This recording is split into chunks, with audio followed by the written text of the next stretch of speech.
الحمد لله رب العالمين والصلاة والسلام على سيد الأنبياء والمرسلين وخاتم النبيين سيدنا محمد وآله وصحبه أجمعين ومن تبعهم بإحسان ودعا بدعوتهم إلى يوم الدين. ونشهد أن لا إله إلا الله وحده لا شريك له ونشهد أن سيدنا ومولانا محمدا عبده ورسوله الذي أرسله بالحق بشيرا ونذيرا وداعيا إلى الله بإذنه وسراجا منيرا. أما بعد، قال الله سبحانه وتعالى في القرآن المجيد والفرقان الحميد: أعوذ بالله من الشيطان الرجيم، بسم الله الرحمن الرحيم. يا أيها الناس اتقوا ربكم الذي خلقكم من نفس واحدة وخلق منها زوجها وبث منهما رجالا كثيرا ونساء واتقوا الله الذي تساءلون به والأرحام إن الله كان عليكم رقيبا. وقال: يا أيها الذين آمنوا اتقوا الله حق تقاته ولا تموتن إلا وأنتم مسلمون. وقال: يا أيها الذين آمنوا اتقوا الله وقولوا قولا سديدا يصلح لكم أعمالكم ويغفر لكم ذنوبكم ومن يطع الله ورسوله فقد فاز فوزا عظيما. وقال النبي صلى الله عليه وسلم: النكاح من سنتي. وقال: فمن رغب عن سنتي فليس مني.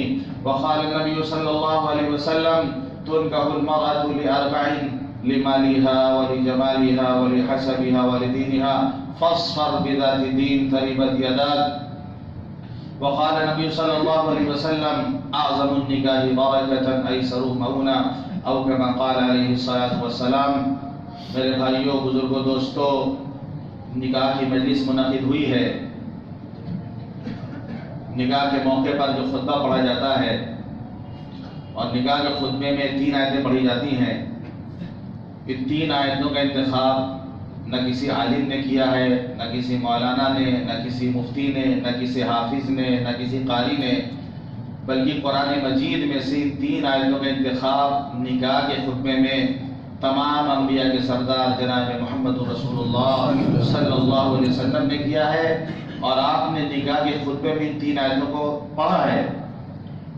ان 3 آیتوں میں نکاح کا کیا پیغام ہے، اس کا نکاح سے کیا تعلق ہے، یہ مختصر لفظوں میں بتا دیتا ہوں. سب سے پہلی بات تو یہ ذہن نشین کر لیں کہ نکاح ایک عبادت ہے. نکاح کوئی عادت نہیں، کوئی رسم و رواج نہیں، بلکہ نکاح ایک عبادت ہے. نکاح سنت ہے اور حضور پاک صلی اللہ علیہ وسلم کی محبوب سنت ہے، اور تمام انبیاء کی مشترک سنت ہے. نکاح تمام انبیاء نے نکاح کیا تو مشترک سنت ہے. تو نکاح عبادت ہے، نکاح سنت ہے، اس کو عبادت کے طور پہ انجام دینا چاہیے. آج نکاح کو ہم نے دنیا داری کی وجہ سمجھ لیا ہے، جس کی وجہ سے دنیا بھر کے رسم و رواج، بدعات، خرافات کیا کیا ہمارے یہاں نکاح میں شامل نہیں ہو گئے کہ اس سے عبادت کی روح نکل گئی، سنت کی روح نکل گئی. اس لیے نکاح کا مسجد میں منعقد ہونا یہ سنت ہے. آپ نے فرمایا کہ نکاح کا اعلان کرو، چوری چھپے نکاح نہیں ہونا چاہیے. اعلنوا هذا النکاح واجعلوه في المساجد، کہ نکاح کا اعلان کرو، اس کو مسجد میں کیا کرو، کیونکہ مسجد میں نکاح سنت بھی ہے اور اعلان بھی ہو جاتا ہے. پورے محلے کے لوگ جمع ہوتے ہیں، سب کے سامنے ایجاب و قبول ہوتا ہے تو اعلان خود بخود ہو جاتا ہے.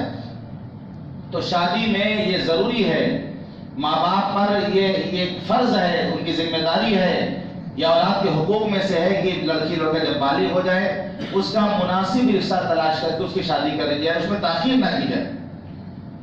تاخیر نہ کی جائے، بلا وجہ تاخیر کی گئی اور لڑکی یا لڑکے سے کوئی گناہ ہو جاتا ہے تو اس کے ذمہ دار والدین ہوں گے.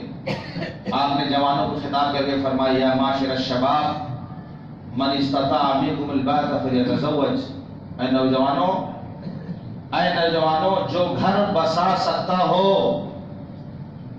جو گھر بسا سکتا ہو اس کو چاہیے کہ وہ نکاح کر لے. جو گھر بسا سکتا ہو، اس میں یہ تعلیم ملی کہ ہر نوجوان کو کسی نہ کسی کام میں لگنا چاہیے. کسی پیشے میں لگ جائے، کاریگری میں لگ جائے، جو کام اس کو ملے اس کو کرنا چاہیے تاکہ وہ اپنا گھر بسا سکے. باپ کی دولت پہ نہیں، وراثت کی دولت پہ نہیں. ہر نوجوان کو اپنا کام خود کرنا چاہیے، خود وہ کما کے پونجی اکٹھا کر کے اپنے گھر بسانے کی استطاعت رکھتا ہو تو اس کو چاہیے کہ وہ نکاح کر لے. نکاح کی ترغیب دی آپ نے نوجوانوں کو. من استطاع منکم الباءة فليتزوج فإنه أغض للبصر. اس لیے کہ نکاح کرنے کے بعد نگاہیں جھک جاتی ہیں. جیسے کہ ہم نے بتایا، راستے کے حکم میں بتایا کہ نگاہوں کو جھکانا یہ ضروری ہے کہ نگاہوں کی حفاظت کی جائے. تو نکاح کرنے سے نگاہیں محفوظ ہو جاتی ہیں. وَأَحْسَنُ لِلْفَرْجِ، شرمگاہ محفوظ ہو جاتی ہے. یعنی نکاح کرنے کے بعد انسان کی نگاہ، انسان کی شرمگاہ سب محفوظ ہو جاتی ہے. لیکن آج جہالت کی کیا بات کہی جائے. ابھی تو بول دیتے ہیں لوگ کہ اب تو شادی ہوگا، اب تو لائسنس مل گیا ہم کو. تو کہیں گے اب تو لائسنس مل گیا ہے، جہاں جو کریں کھلے عام کریں، اب تو شادی شدہ ہیں. کتنی گندی سوچ ہے، کتنی گندی ذہنیت ہے یہ. حدیث میں آتا ہے کہ نکاح کرنے سے عزت محفوظ ہوتی ہے. لڑکے کو محسن کہا جاتا ہے، سواد سے محسن، کیونکہ حسن کہا جاتا ہے قیلے کو. قیلے عربی میں قیلے کو حسن کہا جاتا ہے. لڑکے کو محسن کہا جاتا ہے، لڑکی کو محسنہ کہا جاتا ہے. یعنی نکاح کے بعد ایک قلعہ جس طریقے سے آدمی قلعے میں بند ہو جائے تو محفوظ ہو جاتا ہے، اسی طرح نکاح جب آدمی کر لیتا ہے تو وہ بھی محفوظ ہو جاتا ہے. فَإِنَّهُ أَغَضُّ لِلْبَصَرِ وَأَحْسَنُ لِلْفَرْجِ وَمَن لَّمْ يَسْتَطِعْ. آپ نے فرمایا کہ اس کے اندر استطاعت نہ ہو. نکاح کرنا سنت ہے یہ تو ہم سب جانتے ہیں. نکاح کرنا فرض بھی ہے، نکاح کرنا واجب بھی ہے، نکاح کرنا سنت بھی ہے، نکاح کرنا حرام بھی ہے، نکاح کرنا مکروہ بھی ہے. خالی یہ نہ سوچیں سنت ہے، نکاح کرنا فرض بھی ہے کہ آدمی کو یقین ہو جائے، کامل یقین ہو کہ اگر ہمارا نکاح نہیں ہوگا تو ہم زنا کریں گے. اس پر نکاح کرنا فرض ہے. اس وقت اگر اس کو گمان ہے صرف کہ ہماری شادی نہیں ہوگی، نکاح نہیں ہوگا تو ہم زنا کر لیں گے، تو اس پر واجب ہے، پھر اس پر واجب ہے کہ نکاح کر لینا چاہیے اس کو. اگر نارمل حالت ہے ٹھیک ہے، شادی ہو گئی ٹھیک ہے، نہیں ہوئی تو بھی چل جائے گا، کام چل جائے گا. نارمل حالت کے لیے سنت ہے یہ. ورنہ فرض بھی ہے نکاح، واجب بھی ہے نکاح، سنت بھی ہے، حرام بھی ہے. لڑکے کو یقین ہو، پورا یقین، کامل یقین ہو کہ ہم بیوی کو لائیں گے، ہم اس کی پٹائی کریں گے، ہم اس کا حق ادا نہیں کریں گے، ہم اس پر ظلم کریں گے، ہم اس کو گھر میں رہنے نہیں دیں گے، ہم اس پر ظلم کے پہاڑ توڑیں گے، اس کو یقین ہے کامل، تو حرام ہے اس کے لیے نکاح کرنا. اگر گمان ہے اس کے اندر کہ ہم سے ہو سکتا ہے کہ ظلم ہو، اس کا ہم حق ادا نہ کر پائیں، تو پھر اس کے لیے مکروہ ہے کوئی نکاح نہ کرے. پھر وہ روزے سے کام چلائے. وَمَن لَّمْ يَسْتَطِعْ، جو نکاح کی حیثیت نہیں رکھتا ہے تو کسی لڑکی کی زندگی کو برباد نہ کرے. وہ فرمایا وَمَن لَّمْ يَسْتَطِعْ فَعَلَيْهِ بِالصَّوْمِ، اس کو چاہیے پھر وہ روزہ رکھے. فَإِنَّهُ لَهُ وِجَاءٌ، کیونکہ روزہ نفسانی خواہشات کو توڑ کے رکھ دیتا ہے. جب انسان صبح سے شام بھوکا رہے گا تو کچھ اچھا ہی لگے گا اس کو، حریری سوجھے گی نہیں اس کو. جب پیٹ بھرتا ہے تبھی حریری سوجتی ہے اس آدمی کو. جب بھوکا پیاسا رہے گا سارا دن خود ہی نارمل بیٹھا رہے گا وہ. تو فرمایا گیا کسی لڑکی کی زندگی کو برباد نہ کرو. اگر حق ادا نہیں کر سکتے ہو، گھر نہیں بسا سکتے ہو. ابھی تو معاملہ الٹا ہے کہ بھیا ہم لڑکے ہیں، ہم لڑکے والا ہیں، ہمارا تو بیٹا ہے، گھر آپ بسا کے دیجئے، لڑکی والے آپ. یعنی لڑکی پیدا کر کے گویا اس نے جرم کیا ہے باپ نے. مسلمان معاشرے کا حال یہ ہے کہ گویا لڑکی پیدا کر کے اس نے کوئی جرم کیا ہے. لڑکے والے جو بھاؤ دکھاتے ہیں، فرینڈ دو، خالی فرینڈ نہیں، مال بھر کے دو، پورا سجا کے فرینڈ دو، اور اتنے 1000 روپے جو ہے نقدی ہم کو چاہیے. مطالبہ ہوتا ہے باقاعدہ. جس طریقے سے 4 آدمی بیٹھ کے دعوت نہیں ہو جاتی، بیٹھ کے سب لوگ بیٹھے ہیں، لاؤ بریانی منگا لو وہاں سے، لاؤ کھا لیا جائے بیٹھ کے. اتنا ہی آسان نکاح ہے. جس طریقے سے ہم لوگ 4-5 لوگ بیٹھے ہوں، بات کر رہے ہوں، اور یہ کہا جائے میں فلاں ہوٹل سے بریانی اور کھا لیا جائے، اور بریانی آئی بلا تکلف آئی کھا لی. اتنا ہی آسان نکاح کو بنایا کیا ہے. یہ تو ہم نے مسلمانوں نے نکاح کو اتنا مشکل کر دیا کہ زنا آسان ہو گیا آج. زنا کی پلاننگ سیکنڈوں میں بنتی ہے، منٹوں میں زنا کی پلاننگ بنتی ہے آج جو حال ہے. نکاح کو اتنا مشکل کر دیا گیا ہے کہ ہمت نہیں کر پاتا آدمی نکاح کرنے کی، جس کی وجہ سے پورا معاشرہ تباہ ہے. لڑکیاں برباد، نئی نسل برباد، نوجوان آوارہ، لڑکیاں آوارہ، صرف وقت پر نکاح نہ ہونے کی وجہ سے. نکاح وقت پہ نہیں ہو رہا، آوارہ ہے. جیسے جانور کو کھلا چھوڑ دیا جائے. یو پی کے سڑکوں پہ جا کے دیکھیں کس طرح جانور گھوم رہے ہیں، چھٹے جانور کس طرح گھوم رہے ہیں. ایسی کھلیام چھوڑ دیا گیا ہے. لڑکیوں کو چھوڑ دیا گیا ہے. ماں باپ لڑکیوں کو چھوڑ دے رہے ہیں، لڑکوں کو چھوڑ رہے ہیں. مارے پھرے سڑکوں پر لڑکیاں، نئی نسل نوجوان لڑکیاں سارا دن سڑکوں میں مارے پھر رہے ہیں. کوئی لاہیب ان کے پاس نہیں، زندگی کا کوئی مقصد ان کے پاس نہیں. جیسے جانور جانور جیسے کھاتا ہے، لطف اندوز ہوتا ہے، بس جانور کی طرح زندگی گزر رہی، کھا رہے ہیں، لطف اندوز ہو رہے ہیں کہ اپنی لائف ہم کو جینا ہے. جو چاند سے میرا ہے اس کو گنوانا چاہیے. اپنی لائف جی لو، پھر تمہاری شادی کہیں اور ہو جائے گی، ہماری کہیں ہو جائے گی. جو موقع ملا اسی میں انجوائے کر لیا جائے. یہ ماحول بن گیا یورپ کا ماحول کہ جہاں کسی سے کہا گیا کہ تم جو ہے شادی کیوں نہیں کرتے، اس نے کہا کہ جب مارکیٹ میں دودھ مل جاتا ہے تو بھینس پالنے سے کیا فائدہ. یہ ذہنیت یورپ کی ذہنیت ہے. ہمیں تو ایک پاکیزہ معاشرہ دیا گیا تھا، ایک پاک ماحول دیا گیا تھا.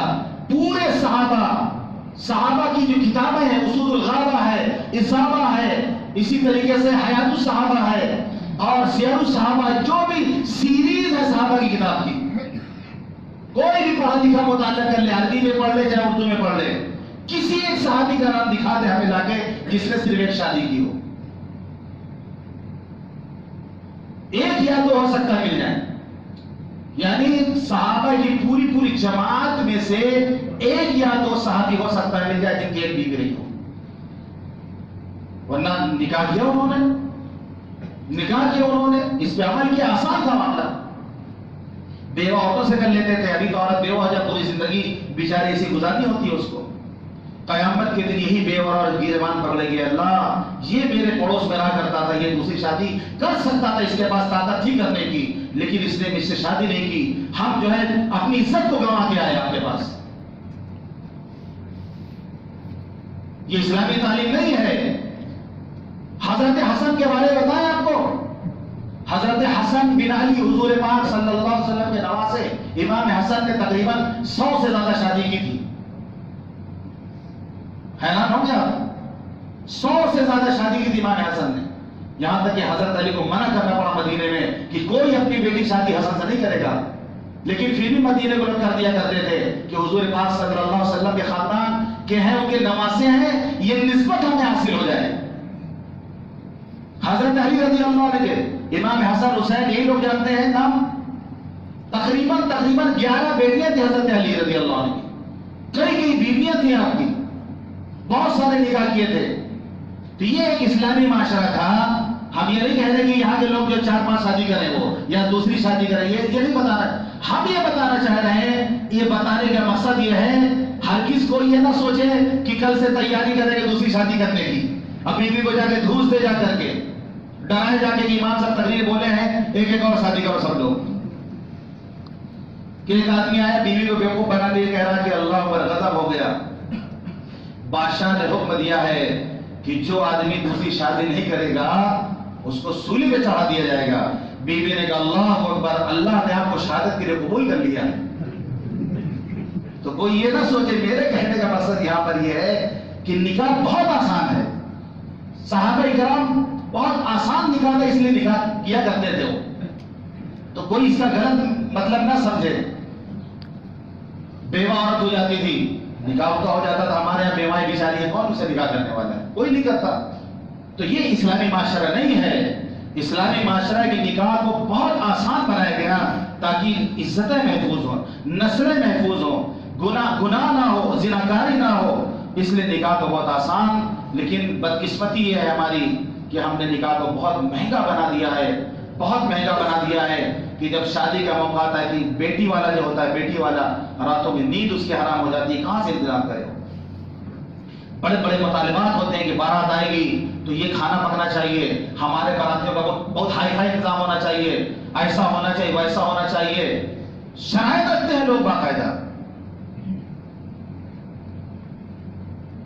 جبکہ حدیث پاک میں آپ نے فرمایا اعظم النکاح برکۃ ایسر